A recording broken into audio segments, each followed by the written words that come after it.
Now, using common sense, we will start with no, my job is to lay around. That's my entire job. No, it is not to go to work and make money. I have to worry about you 24/7. That you're not seeing that. No, because when I'm laying around, it means I didn't perceive a threat. If I didn't perceive a threat, then I'm going to lay around to be near you and then probably look at you a few times and just, what is she upset about? Something.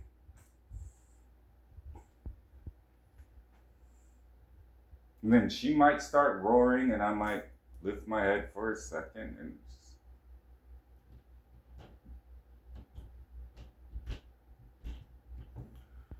if you go to work, then what about what's happening around you? So it makes more sense that I spend 80 to 90% of my time around you. It makes you feel better, and you can just bitch and complain about whatever you want, and I don't perceive a threat. If I perceive a threat, then I'm probably going to start moving in a certain way. That way might be.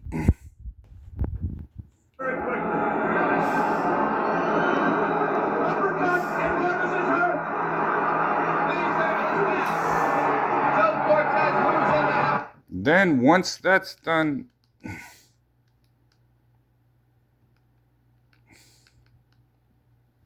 well, it is romance. Maybe you don't know what romance is. Like, I have to teach you romance.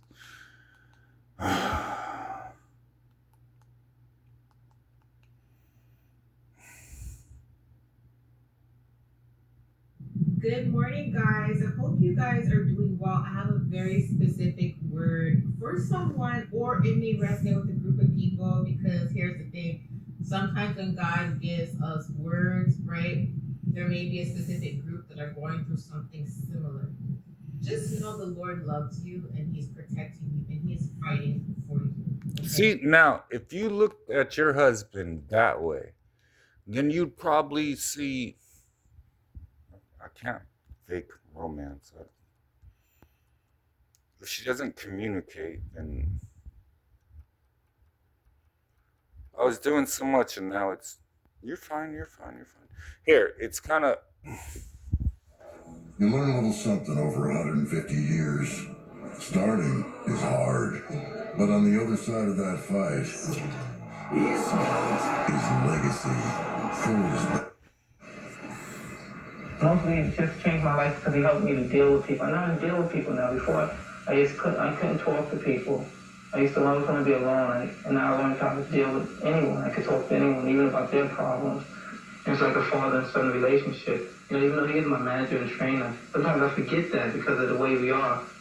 The first day he met me, he took me in his house. He didn't even know me. I can say honestly, I have a very deep affection for him. I do. To me, he's my boy. He's with me. But I often say to him, I owe you a lot, and he doesn't know what I mean. But I'm going to tell him now what I mean. If he weren't here, I probably wouldn't be alive today. The fact that he is here and doing what he's doing, and doing as well as he's doing, and improving as he has, gives me the motivation and interest to stay alive. Because I believe that a person dies when they no longer wants to live.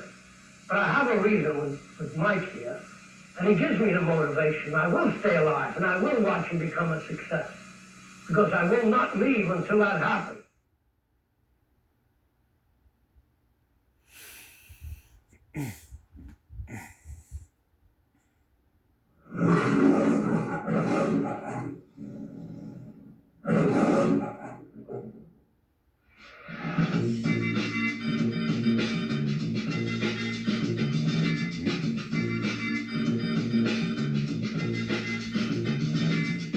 I'm not touching it.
touch it. I'm not touching it. All right.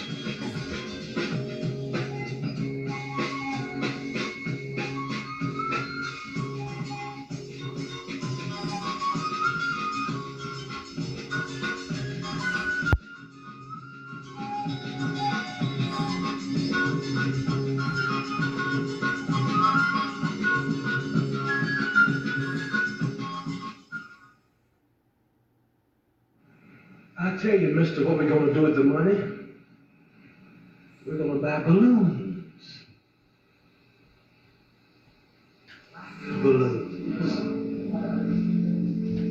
In a sky so light, it seems Snow White on one bright morning soon.